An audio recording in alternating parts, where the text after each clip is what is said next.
How do we know how the COVID-19 pandemic is progressing? What metrics should we be watching for? We're going to talk to Ryan Imgrund, who is a Toronto-based biostatistician, about metrics. And so welcome to the interview, Ryan. Thanks for having me.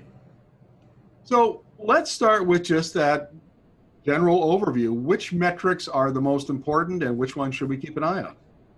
Yeah, so first thing, I think one thing that we shouldn't watch are the daily case counts. There's a few things to keep in mind with these daily case counts is sometimes weekends happen and we see numbers drop. They're also dependent on testing and other things like that. So we shouldn't be following the cases. Mind you, one of the best metrics is actually based off of cases, and that's called the effective reproductive number.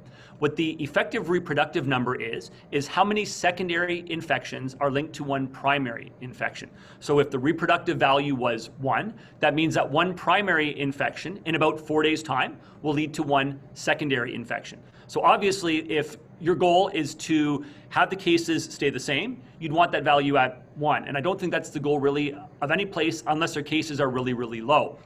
Once your cases start to climb and you want that to drop back down, what you need to do is you need to get that reproductive value under 1. So that one case is leading to less than one secondary case. So that is one of the best things which you can look at.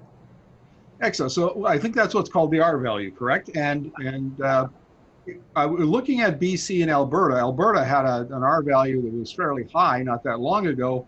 But today I was looking at your numbers and the R value is under 1. So I would take it that's an encouraging sign for Alberta.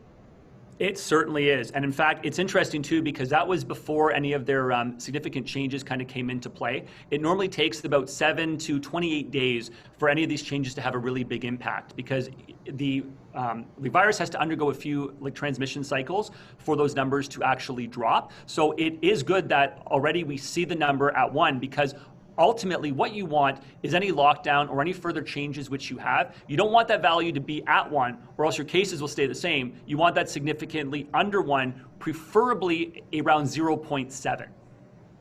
Now, what about the weekly cases per 100,000 people? Is that an important metric? That's a very important metric, especially when you want to compare areas, because obviously in certain areas which are more heavily populated, you're going to see more cases. If they have twice the population and you see twice the cases, that's not a big worry. But if you look at weekly cases per 100,000 people, there's a few things there that if you look at it per 100,000 people, you can standardize it. So you can compare Edmonton to Calgary, Northern Alberta. You can compare it to Vancouver, a whole bunch of other places too. And the reason that we do this weekly is because if the weekend comes and there are any testing changes, we can make sure that low Saturday and Sunday numbers won't affect anything. Now, I'm very curious about the testing rate, because I've seen it argued on social media that British Columbia, which tests about 50-60% of the national average, if they tested as much as Alberta, they would have the same number of cases. In your opinion, would that be the case? Well, that sort of leads to a second metric, which is really important, which is test positivity. And what test positivity is how many individuals you test that actually test positive for COVID-19. Now, really, it's an interesting value because you don't want it too low, but you don't want it too high.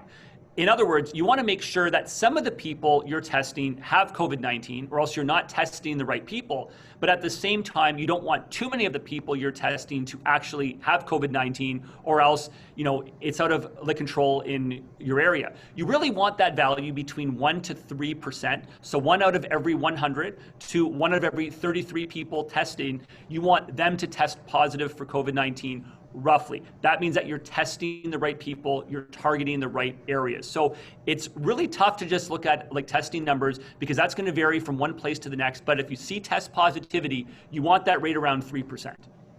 So Claire, help me understand this, Ryan, because it seems that some regions are testing people who have symptoms, they self-identify as symptoms, they're worried, maybe it's flu, maybe it's COVID, they don't know.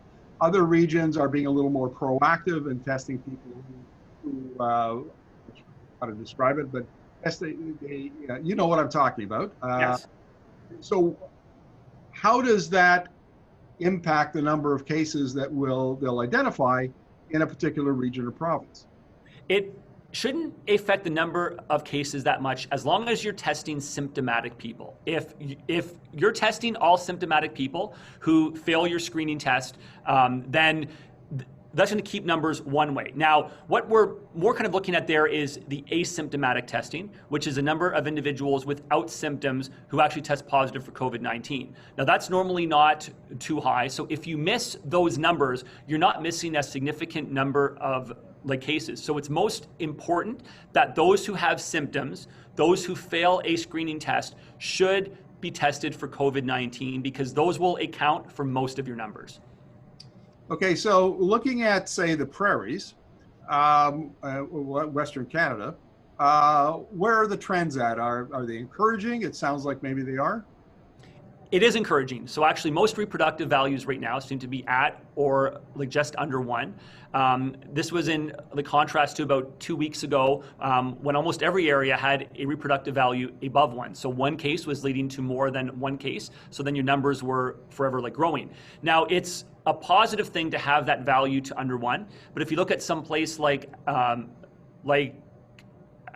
Alberta, which has approximately 270 weekly cases per 100,000 people. That is a lot of cases. And if you plateau at that, that's way too high to just simply plateau at. So for them, a reproductive value of 1 is okay. It's not really a positive thing because they really need their cases to actually come down. Some other areas, if you look at BC, for instance, a reproductive value of 1 is much better there because their weekly cases per 100,000 people are already lower. What about in Ontario and Quebec? I mean, Quebec in particular has had long-term care outbreaks at various times. Where are those provinces at? Yeah, so Quebec right now is actually at a reproductive rate of 1.1. Now, what a reproductive rate of 1.1 means roughly is that if you release 1,000 daily cases today, in approximately 1 month, that will double to 2,000 cases per day. So that's what that 1.1 means. And as it stands now, Quebec is at 1.08. So they're not in a really good situation when they already have a high number of weekly cases.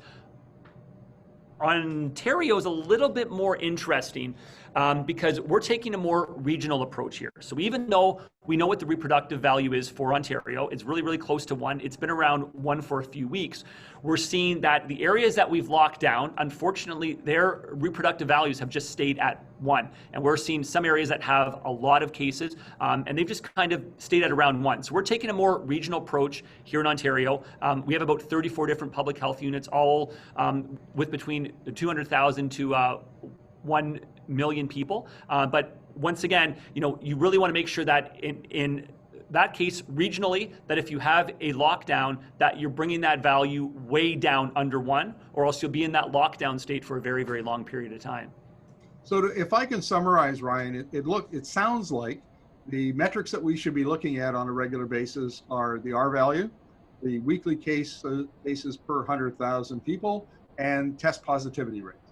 That's exactly it. Those are the 3 most important metrics for sure. And just one thing that I would add is that all these come into play with the capacity that is at your hospitals. In other words, if your hospitalizations right now are something which you can handle, a reproductive value of 1 with your weekly cases may be more tolerable than in some area which is already out of control and that has a reproductive value of 1. Gotcha. Ryan, thank you very much for this. Really appreciate it. And thank you so much for having me.